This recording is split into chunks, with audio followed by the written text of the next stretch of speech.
Hello and welcome back to Barefaced and Becoming. Today we are talking about one of my favorite topics. I am known for being a creature of habit. I could eat the same thing for breakfast for 2 years. I love a routine, and so today we are going to be talking about my ideal morning routine. These are not things that I necessarily hit every day, but this is what I strive for, and I will also kind of separate what are my anchors. I have a few habits that are my non-negotiables. So we'll be going over what keeps me grounded, absolutely non-negotiable, and then kind of my ideal and what I'm always kind of striving for. So to begin, whether you've heard it and hate it or haven't heard it and you need to, your morning routine does start at night. So I will also be talking about my ideal night routine because sleep controls everything. If you go to bed late or you scroll for an hour, you sleep poorly in the morning, you're going to feel groggy, you're going to feel unmotivated, rushed, craving sugar, craving caffeine. I notice that when I go to sleep, like the last hour I'm on my phone, I am more easily reaching for it the next day. Like I'm craving that dopamine hit much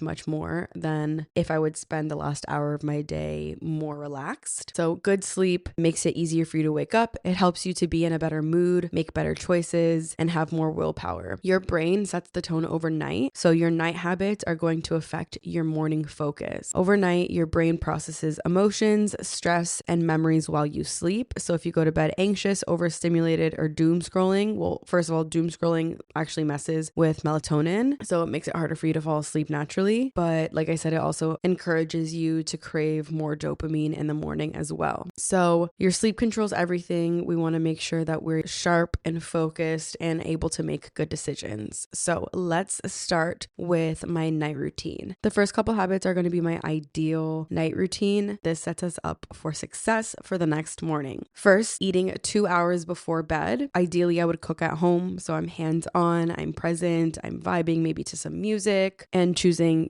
good ingredients. I prefer to cook not only because I like it, but also I like knowing exactly what's in my food. I feel like 2 hours is the most ideal for me. I know some people say more than that, but I just feel sometimes that's hard for me to do. So for me, 2 hours before bed. Phone is going to be put away 1 hour before bed. And the last hour of my day is doing a grandma hobby. So my grandma hobbies are reading, doing Legos. I recently got into bedazzling, highly recommend. Needle pointing, still haven't tried that, but we'll be doing that next week on my cruise, which I'm excited for to finally use it. I also recently figured out that I do have a whole karaoke system. Like I had a speaker and a mic that I would use for events. I don't know why I never thought about it, but yeah, recently I've been singing like 15 minutes before bed. It's been so nice. And then also it could be skincare. So I could do a mask, maybe LED, maybe just take a little bit more time on my skincare. And then sitting down and planning out my next day's top 3 most important things on my to-do list. And then lastly, my acupressure mat. I recently got this maybe like a month and a half ago, and I do it for about 5 minutes when I'm getting ready to get into bed. Notice a huge difference with the acupressure mat. Those are my ideal night routine. My non-negotiables for my night routine. So number 1 would be to set the vibe for the night. For me, this looks like all of the lights are off. I have a little lamp in my living room. I have my Hatch does red light, and then whatever candles I want, my lava lamp, just kind of setting the vibe to be more calming and not so harsh. And then a night scent. I love to do lavender in my diffuser. The scent actually becomes a sleep cue. It signals to your brain and your senses like, okay, it's time to start winding down. So number 1, set the vibe for the night. Number 2 would be my tea. I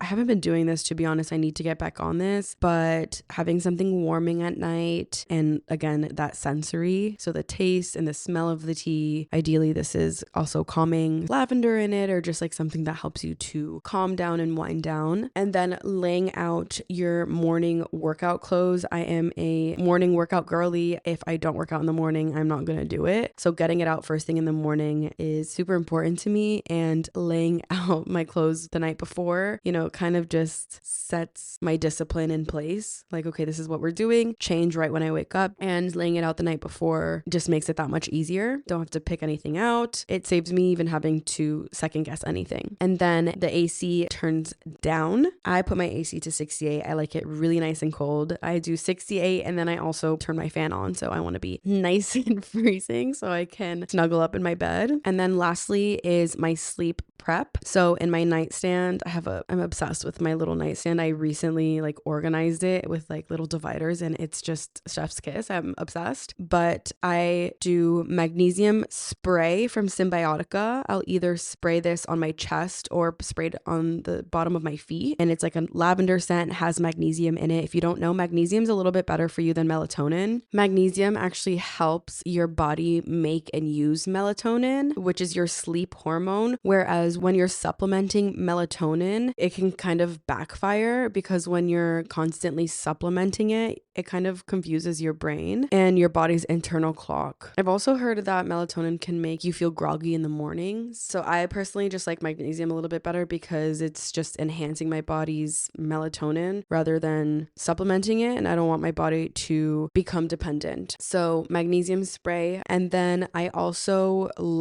usually I do either or. Sometimes I do both if I have trouble sleeping. The body lotion from Lush, it's called Sleepy. Oh my God, it's so delicious. The smell of it is amazing. They also make it in a body wash. So if you're showering at night, you can use that too. Oh, it just smells so good. And it, again, with that night scent that just like puts your brain to that signal, like, okay, we're going to bed now. Love that one. And then I always put my hair in a sleepy tie just so it makes it easier again for me to do in the morning. In a bonnet. I know it looks silly, but helps my hair be healthy. I just get like a satin one. I think I honestly got mine from the dollar store and just helps my hair not to get poofy and crazy overnight. And then the last two I'm not that proud of, but it is what it is. I use earplugs every single night and I use an eye mask every single night. I wish I could be that person that wakes up with the sun and that isn't affected by like noises, but I am, and it is what it is, and it helps me knock out so good. So just to go over again, the non-negotiables are night vibe, tea, lay out morning clothes, lower the AC, and then as I'm in bed, I do the body spray and put my earplugs in and my eye mask. Literally a 5-minute routine. So for me, non-negotiables. The last non-negotiable for me, I know this is really a hard one for a lot of people, but this is one that really has changed my life. My phone sleeps in another room. I do not touch my phone. I would like for it to be, like I said, for the last hour. Usually at least it's 30 minutes, but she goes to sleep. She's tired too. She goes in her own room. She sleeps in my living room and I don't touch it at all. And this is going into the morning routine. I don't touch it until the next morning after my non-negotiables in the morning are done. I know this is a really hard one for a lot of people, but if you take anything away from this episode, let it be this. Let your phone sleep in another room. You will notice a massive difference. You'll be less reactive. You'll be less overstimulated, less likely to scroll, compare, spiral to massive energetic boundary. No phone in the morning or before you go to bed equals no bad news. No one can bother you. You can't compare. No texts that shift your bad mood. And you're not worrying about anybody else's urgency. You wake up, you make the bed, you relax, you go to sleep, you're focusing on yourself, you're doing your grandma hobbies, you're doing your skincare, you're reading, and it's just chill. Your sleep is so important, and the phone can have such a bad effect on your sleep. I would say the last 30 minutes before you go to bed and the first 30 minutes when you wake up, you are meeting yourself first and setting yourself up for success. I used to have a bad habit of sleeping. I've always put my phone on airplane mode when I went to sleep, but I used to have my phone like in my nightstand when I was going to bed, and I had a really bad boundary with my Oura ring. I would wake up in the morning, the first thing I would do, I would leave my phone on airplane mode because you can check your Oura score even if your phone's on airplane mode. So I always knew like first 30 minutes of the day, I'm not checking,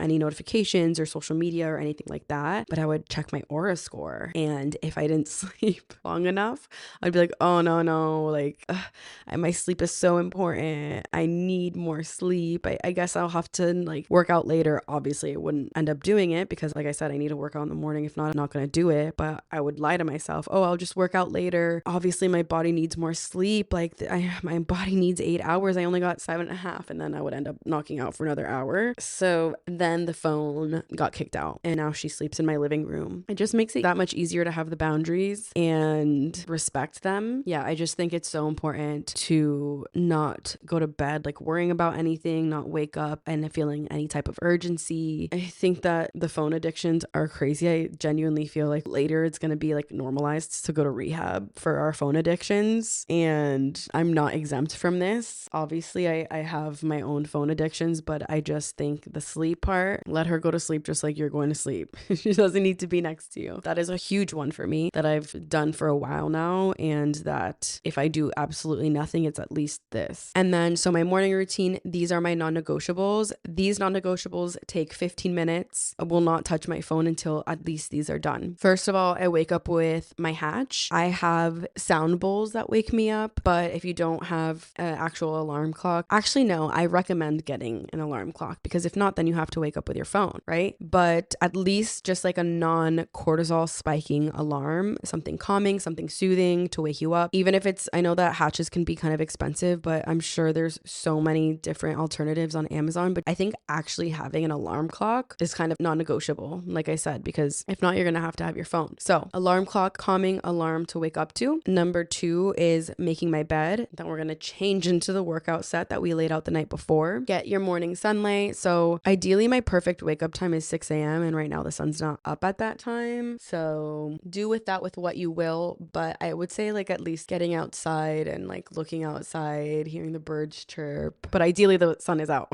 It's just not accurate right now. And then I will have my supplements and fill my water up for the day, put some chlorophyll in that if I have, then my matcha. So those 6 things are my non-negotiables. Again, like literally 10 to 15 minutes. Ideally, I would have my matcha after a workout, but as these are non-negotiables, sometimes life gets ahead of me and I don't have the time to work out, or if I'm in a rush and whatnot, then I'm not working out. But just those first 10 to 15 minutes of the day, being intentional and not in a rush and calming for my nervous system so that I can have a clear mind for the rest of the day. So now going into the ideal rest of the morning routine, things that maybe I don't always have time for, but I would like to do and I strive for, would be obviously a workout. This is something I'm trying to make a non-negotiable. Ideally, I'm doing this every single day. If I'm not working out, I would want to be like stretching or at least going on a walk or something, but moving my body in the morning. If I am working out, obviously I'm going to come home and shower. And skincare, ice rolling and LED mask are something I really like to do in the mornings. Ice rolling is how I wash my face in the morning, and I just like doing the LED mask in the morning. The one that I have, the brand is Mirabella, and you don't need to have it plugged in. So I usually just wear it as I'm making my matcha or my breakfast and things like that. And then my vibrating plate. I've been loving the vibrating plate. I know some people think it's so unnecessary, but just like getting my stretches in the morning on that, I can only go up to 5 minutes right now because it makes me so itchy, but I feel so awake and sharp when I get off of it, and it just helps lymphatic drainage, and honestly I just love it. Or rebounder, I do have both depending on how I'm feeling that day. If I don't have like a full time to do a whole workout, I'll go on the rebounder just to help my cardiovascular health. Just jump on that for like 5 to 10 minutes. Maybe I do some twists while I'm on it so I engage my core. Maybe I do some high knees, just kind of getting some movement in on the rebounder. Obviously not non-negotiables, but do love. And if you don't have either, you can literally just do the twists and shake your hands. Like all of the pumping and jumping motions are really, really great for your lymphatic system. So even if you don't have the vibrating plate or the rebounder, you can still do this and you will get the same benefits. And then ideally I would have a morning scent. So whether that's my candle, I do also like to do like a citrusy scent in the morning, orange or like a lemon scent. Citrus scents actually have benefits for the morning. It helps to stimulate your nervous system. So it increases alertness and improves your focus. So I could put some essential oil in my diffuser with my morning scent just to kind of signal to the brain. And then sitting at my desk, journaling, whatever it is, whatever's on my mind. If I need to brain dump, if I want to talk about my dreams, whatever it is. And I'm very free with the journal. I know some people like to do like 3 whole pages for the brain dump, or they do gratitude. I just kind of do whatever I'm feeling for that day. I feel like if I feel forced to do the same thing every day, it's going to make me less committed to keep keep the consistency. So when I don't feel the pressure of having to show up the same way habitually, it's just a little bit easier for me to commit to it. Whether I want to do gratitude or talk about something that pissed me off, whatever, I don't care. Anything that I feel like talking about that day, whether it's 3 lines or 4 pages, I don't care. I've been journaling like 6 years now, and that's just the way I'm able to stay consistent. I feel like sometimes I get off my consistent journal habits for like, I would say like the max I'll do is like 3 months at a time, like not doing it. But I do notice a huge difference when I journal. And again, just like not putting any pressure on what you need to be journaling and the max that you need to be doing it about is what helps me be most consistent. But do love journaling, and it's been so nice for me to be able to have just like pages of my history and my mindset. I have, I don't know, maybe 10 or 15 journals, and just to go back on the year and see where my mind is at. I love being able to do that and see how much I've grown. So yeah, do love journaling. And then recently I've been trying to make my way through the Bible. Right now I'm reading through Proverbs, just because I feel like it's the most digestible place to start. And I'll just read a chapter just to kind of make my way through it. And I don't know, that's just what's working for me, just so I can become more familiar with it. And I'll highlight certain things that stand out to me or resonate with me. I'll pray over my Bible just to pray for my day, pray for understanding. And then after I read the chapter, I will write what I interpreted, or sometimes I'll go into chat. And if I don't understand it, chat will help me kind of digest it a little bit more. And then I'll write down, kind of the translation of what helps me digest it better. And then last but not least would just be to plan out the rest of my day. I already did the top 3 most important things the night prior. So I have a gauge of what my day is going to look like, but just any other tasks that need to get done that day or that I want to remind myself of will go here. And then I will start and go about my day. It's so funny. I put this routine into ChatGPT just to kind of better help me understand the importance and the benefits of this routine. And it said that the vibe that it's giving is future me is my bestie. And I kind of love that. And honestly, as you guys know, I can struggle with mental health, and I notice such a huge difference when I am at least doing my non-negotiables, but this ideal morning routine, it just helps you optimize your life, honestly. Sleeping good, you're being intentional, you're setting aside time for yourself, time away from all of the noise of the world, reflecting on how you feel, setting your priorities so that you can reach your goals, spending time in prayer. I feel like this really helps elevate my confidence. Something about just waking up, being intentional, moving my body just makes me feel so good. It's so crazy how we all know to some extent that these habits are positive ones, but it's really crazy once I start doing them and actually feeling the difference it makes and how I'm able to live my life and my perspective on it, just like my will of living and wanting to, be productive and all of these things. It's so amazing that we have the space to be intentional, and I'm very grateful that I can set my priorities, set goals, and work towards them. I encourage you to try putting your phone in another room, see how your morning feels. Here's to calmer nights and brighter mornings, sharper minds, and to having habits that encourage more positive energy in your life. I love you guys so much. I will be working towards this ideal morning routine. I'm getting there. I did a good job today, we'll say. So I'm very proud. We'll continue to work towards these. I encourage you to sit down with yourself and create your own non-negotiables. I actually created a morning menu and night menu with just things that I can do. And it's like a list of like dry brushing, stretching, and things like that. Just things that I can refer back to if I do have extra time that I realize make me feel better. But then I have a list at the bottom of the non-negotiables. So I think get really specific about your non-negotiables, what your ideal morning would look like, but also give yourself grace. We can't always be hitting these every single day. And that's why I think setting the intentions of which ones are non-negotiables is super important. But anyways, I hope you guys enjoyed this episode. I love a routine and hearing about other people's. So I hope that you enjoyed this episode. New episodes every Tuesdays, and you can find me on Instagram at Stephanie_Manji. Thank you so much for hanging out with me. I love you guys so much, and I will talk to you next Tuesday.